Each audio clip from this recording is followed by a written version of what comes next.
یہ محمد فہیم خان انڈیا سے ایک سوال پوچھا انہوں نے.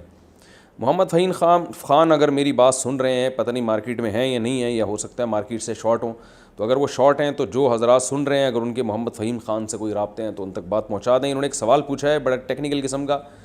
تو اس کا میں گزارش یہ ہے محمد فہیم خان صاحب سے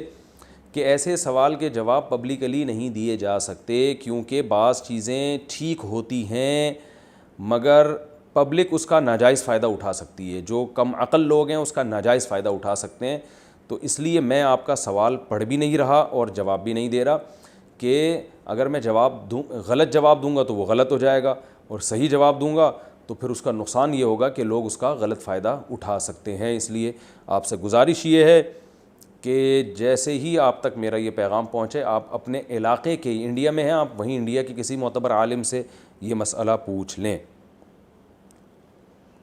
لڑکی کا مرد ٹیلر سے کپڑے سلوانا. اگر ایک لڑکی ایک مرد ٹیلر کے پاس جا کر اس سے کپڑے سلواتی ہے تو اس کے بارے میں کیا احکامات ہیں؟ بھائی یہ بڑی غیرت اور حیا کے خلاف ہے. ایک عورت جائے، خاص طور پہ جوان عورت، وہ مرد کے سامنے کھڑی ہو اور وہ مرد اس کے جسم کو ہاتھ لگا کے اس کا ناپ لے رہا ہو، یہ تو بالکل ہی ناجائز ہے اس طرح سے ناپ لینا. اور اگر وہ اپنے کپڑے بھیج دیتی ہیں کہ بھئی اس ناپ کے کپڑے بنا دو، تو حرام کا تو نہیں ہے لیکن بہرحال غیرت اور حمیت کے خلاف ہے، عورت کی حیا کے خلاف ہے کہ وہ اس جو ہے نا کسی مرد کو اتنا فری کرا لے کہ وہ اس کو جو ہے نا پورے جسم کا ناپ اس کو دے دے. یہ بہرحال میں نہیں کہہ رہا حرام و حلال سے اس کا تعلق نہیں ہے. ناجائز تو جب ہوگا جب خود جائے ناپ دینے کے لیے اور مرد اس کے جسم پہ ہاتھ لگا کے اس کا ناپ لے رہا ہو، یہ تو بالکل ناجائز ہے، حرام ہے. اور لیکن اگر اپنے کپڑے بھیجتی ہے ناپ کے لیے تو یہ بھی حیا کے خلاف ہے. پہلے زمانے میں عورتیں تو اپنے کپڑے تاروں پہ لٹکاتی تھیں ایسی جگہ پہ جہاں مردوں کی نظر نہ پڑے. کوئی مہمان گھر میں آتا تھا ڈرائنگ روم میں تو فوراً اپنے کپڑے وہاں سے ہٹاتی تھیں، اور آج بھی ہیں الحمدللہ ایسی حیا والی عورتیں، اپنے کپڑے ہٹاتی تھیں بھائی کسی غیر مرد کی ہمارے کپڑوں پہ نظر نہ پڑے. یہ سب حیا کے مسائل ہیں، تو حیا ہوگی تو بات سمجھ میں آئے گی، نہیں ہوگی تو پھر بات سمجھانا اونٹ کو رکشے میں بٹھانے سے زیادہ مشکل کام ہے. تو اس کا حلال و حرام سے تعلق نہیں ہے، حیا سے تعلق ہے. تو باقی مرد اگر لیڈیز کپڑے سیتا ہے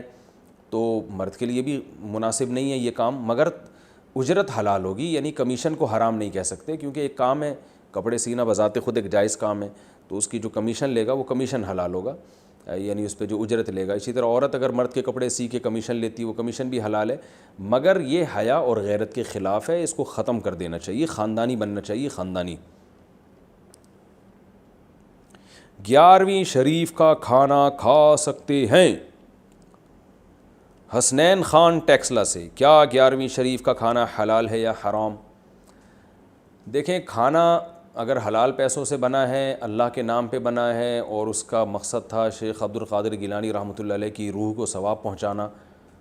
تو کھانا بذات خود تو حلال ہے، یعنی اس میں کوئی حرام کا عنصر نہیں ہے، ظاہر ہے. لیکن اگر آپ وہ کھانا قبول کریں گے اور گھر بیٹھ کے طبیعت سے اس کھانے کو پھوڑیں گے تو ایک بدعت کی تائید ہوتی ہے، کیونکہ ہماری رائے میں یہ 11ویں شریف اور 12ویں شریف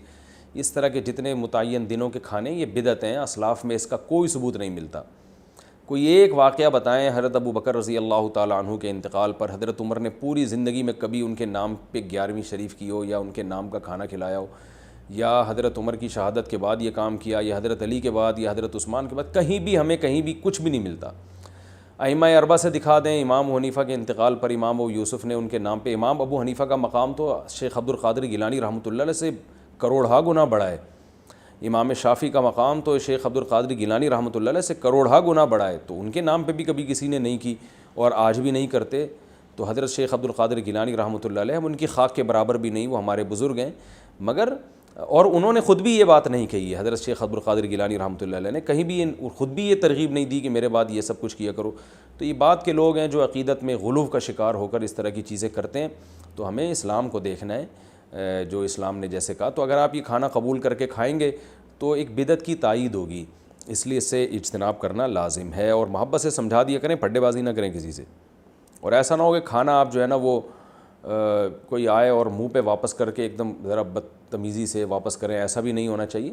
جب وہ کوئی کھانا لے کر آتا ہے تو آپ اس کو بہت پیار محبت سے سمجھائیں کہ بھائی دیکھیں آپ کے جذبے کی ہم قدر کرتے ہیں، آپ نے ایک بزرگ کی عقیدت محبت میں یہ کام کیا ہے، اور اس کی بیس غلط نہیں ہے، ہم آپ کے جذبے کی قدر کرتے ہیں، ماشاءاللہ آپ کو بزرگوں سے عقیدت ہے، محبت ہے، بڑی خوشی ہوئی۔ لیکن دیکھیے ان بزرگوں کے بھی یہی احکام ہیں اور اللہ رسول کا بھی یہی حکم ہے کہ ہمیں اپنی عبادات کو اتنا کرنا ہے جتنا اللہ اس کے رسول صلی اللہ علیہ وسلم نے بتایا، اور اسی طریقے پر کرنا ہے۔ تو کائنڈلی میں آپ سے یہ گزارش کر رہا ہوں کہ آپ یہ کھانا لے جائیے، غریبوں میں بانٹ دیں، اور پھر بھی وہ اصرار کریں نہیں لو نہیں لو، تو آپ کہتے ہیں ٹھیک ہے میں لے رہا ہوں، مگر میں خود کسی غریب کو صدقہ کر دوں گا، یہ کہہ کے لے رہا ہوں میں کہ اور میں اس رسم کو ٹھیک نہیں سمجھتا۔ تو میرا مطلب یہ ہے کہ پھڈے بازی نہ کریں بس، اور تمیز سے محبت سے سمجھا دیں اور خود پتلی گلی سے نکل جائیں۔